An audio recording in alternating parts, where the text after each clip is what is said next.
3 meses en la escuela de Mateo. Séptima semana, séptimo día. Lea Mateo capítulo 15, versículo 1 al 20. Y dice: Entonces se acercaron a Jesús ciertos escribas y fariseos de Jerusalén, diciendo: ¿Por qué tus discípulos quebrantan la tradición de los ancianos? ¿Por qué no se lavan las manos cuando comen pan?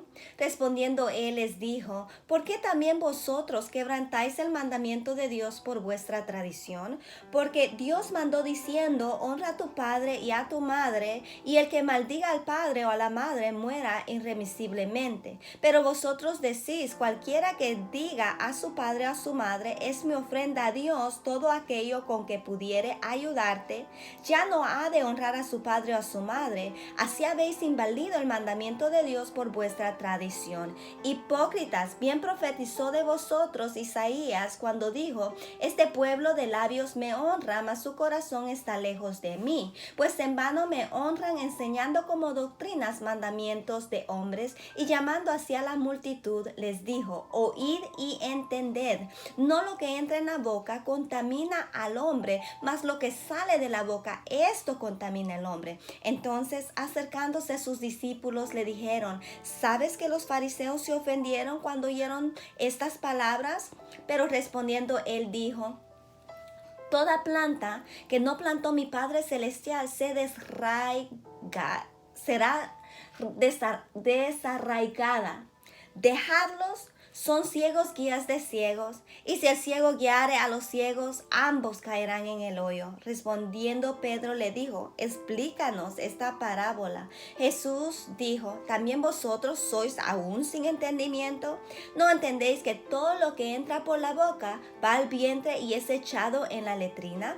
Pero lo que sale de la boca, del corazón sale, y esto contamina al hombre, porque del corazón salen los malos pensamientos, los homicidios, los adulterios, las fornicaciones, los hurtos, los falsos testimonios, las blasfemias. Estas cosas son las que contaminan al hombre, pero el comer con las manos sin lavar no contamina al hombre. Veamos. Volvemos ahora a la controversia de Jesús con los escribas y fariseos. En este caso son ciertos escribas y fariseos que vienen a discutir con Jesús. Esto quiere decir que en el Evangelio de Mateo no todos los escribas y fariseos son necesariamente rechazados o tomados como contrincantes. Vea Mateo capítulo 13, versículo 52. En todo caso, estos escribas y fariseos le plantean a Jesús una pregunta que en realidad es una queja y hasta una acusación. ¿Por qué tus discípulos quebrantan la tradición de los ancianos? Entonces aclaran que el punto en el cual los discípulos de Jesús están quebrantando esa tradición es que no se lavan las manos antes de comer. En este punto es necesario aclarar que no se trata de una cuestión de higiene, como en el día de hoy cuando decimos que uno debe lavarse las manos antes de comer. Se trata más bien de una cuestión de pureza ritual.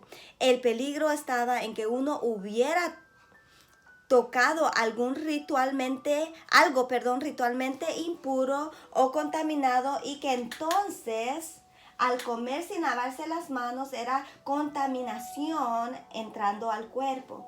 Jesús les responde con una acusación todavía más fuerte.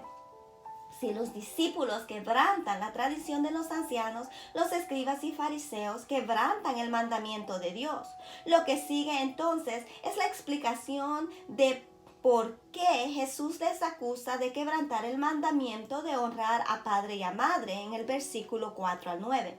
Pero Jesús les dice que ellos se niegan a honrarles como Dios manda, aduciendo costumbres y ofrendas y sacrificios. Esto se refiere al modo en que quien no quería ayudar a otra persona, aunque en teoría estuviese obligado a ello, podría librarse de esa obligación consagrando a Dios aquello con lo cual debía ayudar al necesitado. Si, por ejemplo, mi padre tenía necesidad de algo y yo tenía el dinero para dárselo, pero no quería hacerlo, todo lo que tenía que hacer era declarar que ese dinero era ofrenda consagrada a Dios. El resultado era que yo había invalidado el mandamiento de Dios. Note el contraste entre el mandamiento y la tradición. Jesús no dice que la tradición sea mala, pero causa a los fariseos y los escribas pero acusa a los fariseos y los escribas de utilizar la tradición para no tener que cumplir el mandamiento. Lo que ellos están haciendo es enseñando como doctrinas mandamientos de hombres. Entonces Jesús amplía el debate haciendo partícipe de él a la multitud. En clara contradicción a lo que acaban de decirle los escribas y fariseos, Jesús declara: no lo que entra en la boca contamina al hombre, mas lo que sale de la boca, esto contamina a los hombres. Los discípulos que se mueven libremente entre la multitud y escuchan la reacción de los fariseos, vienen y le comunican a Jesús que los fariseos se sienten ofendidos por lo que Jesús acaba de decir. En lugar de tratar de apaciguar a los fariseos, Jesús les dice a sus discípulos que lo que Dios no plantó será desraigado. Es decir, las enseñanzas de los fariseos que confunden a las tradiciones humanas con los mandamientos de Dios no prevalecerán. Entonces se refiere a ellos como ciegos guías de ciegos, señalando que si el ciego guiare al ciego, ambos caerán al hoyo. Cuando Pedro le pide una explicación, Jesús responde que la contaminación no viene de afuera, sino de dentro. En fin de cuentas, todo lo que se come termina en la letrina. La razón de esto es que los malos pensamientos y toda suerte de maldad no entran por la boca, sino que salen del corazón. Estas cosas son las que verdaderamente contaminan al ser humano y no las cosas que los fariseos declaran inmundas o impuras. Juzguemos. Es fácil hablar de los fariseos o de los escribas de antaño y de cómo con sus tradiciones se las arreglan para no cumplir como la ley de Dios. Pero si nos quedamos en ese hecho histórico, no nos hemos aplicado el pasaje a nosotros mismos. Una vez que hayamos entendido cómo los fariseos invalidaban la ley, lo importante es ver si hay algún modo en que nosotros hacemos lo mismo. A través de la historia, los cristianos han sido al menos tan hábiles como los fariseos en invalidar la ley de Dios utilizando tradiciones humanas. Los ejemplos abundan. Ya antes los hemos referido a la Inquisición. Parte de la tragedia de la Inquisición estuvo en que, acusándoles de errores a veces mínimos y sin mayor importancia, se destruyó a muchísimas personas. Las tradiciones humanas y un modo específico muy estrecho de entender la fe cristiana se utilizaron para quebrantar el gran mandamiento del amor. De igual manera, en tiempos de la Reforma Protestante y poco después surgieron cristianos que insistían que el único modo de adorar a Dios era con los salmos y por tanto rechazaban cualquier otro himno o música. El resultado fue que acabaron rechazando no solo esos himnos y esa música, sino también a los cristianos que los empleaban. Una vez más, la tradición humana se utilizó para violar el mandamiento del amor. Conozco una iglesia donde se insiste que el único modo legítimo de orar es de rodillas. A quien ore sentado de pie le echan de la iglesia por no ser suficiente bíblico. Pero ¿no será que esa iglesia es antibíblica por cuanto invalida el mandamiento del amor? Piensa en su propia iglesia. ¿Habrá en ella tradiciones o costumbres que, como las de los escribas y los fariseos, corren el riesgo de invalidar el mandamiento de Dios? Veamos algunas posibilidades. Hay iglesias que, sin decirlo y a veces sin siquiera darse cuenta de ello, ponen obstáculos de carácter étnico o racial en el camino de quienes quieren participar en ellas.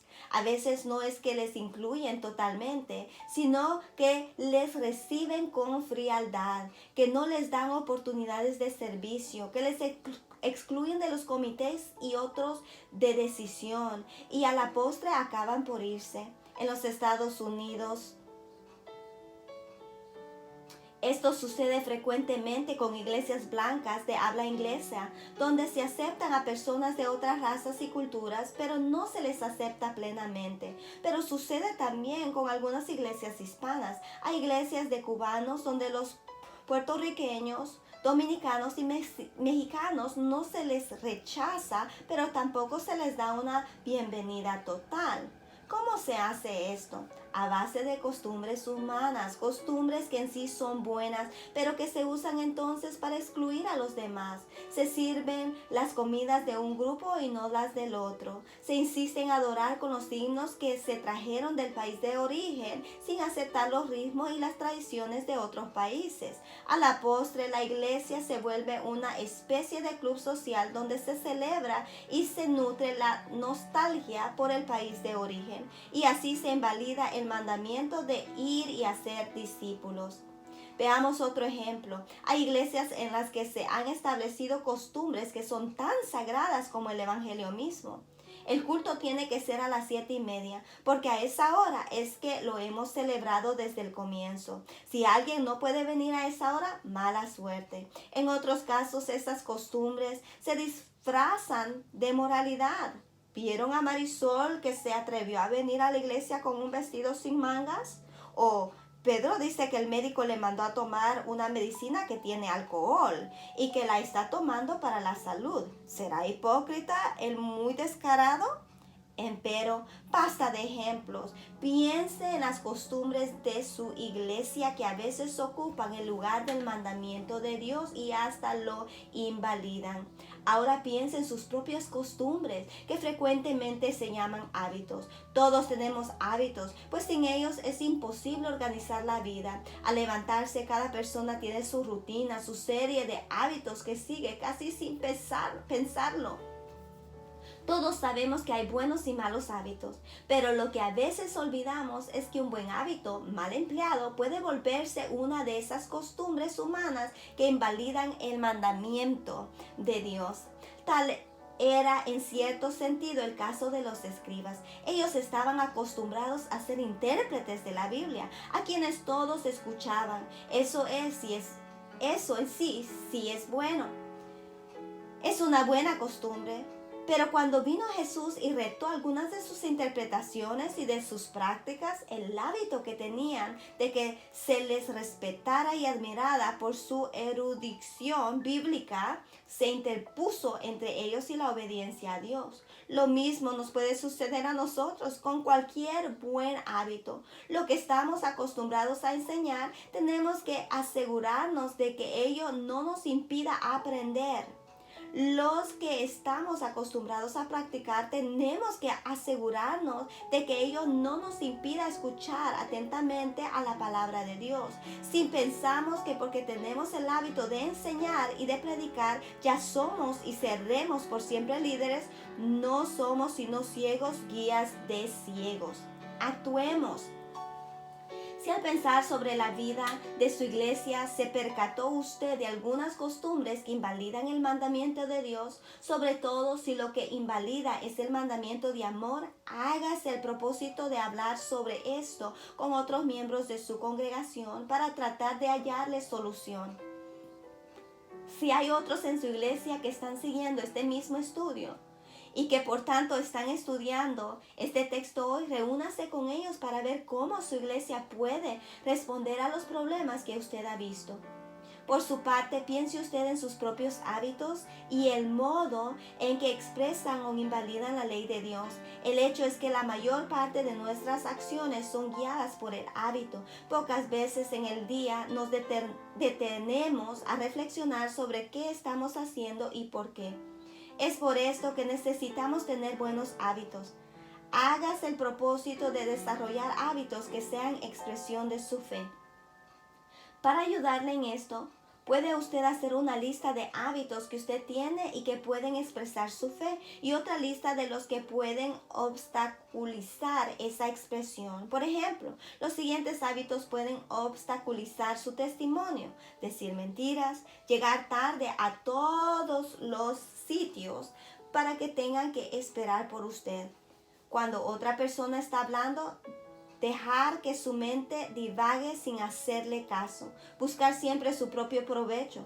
Los siguientes hábitos pueden ayudarle a expresar su fe y comunicarla, mostrarse solícito hacia los demás, sonreír y saludar a las personas con quienes se encuentra durante el día, hacerles favores a quienes lo necesitan, decir la verdad con integridad y sin exageraciones. A estos pueden añadir los hábitos que podríamos llamar religiosos, tales como orar, estudiar la Biblia, asistir a la iglesia o diezmar. Hechas esas dos listas, hágase el propósito de fortalecer la una y deshacerse en la medida de lo posible de la otra. Entonces, durante los días que siguen, cada pocos días, vuelva sobre estas listas y trate de recordar ocasiones en las cuales ha sucumbido a los malos hábitos, así como ocasiones en las cuales sus buenos hábitos le han llevado por buen camino.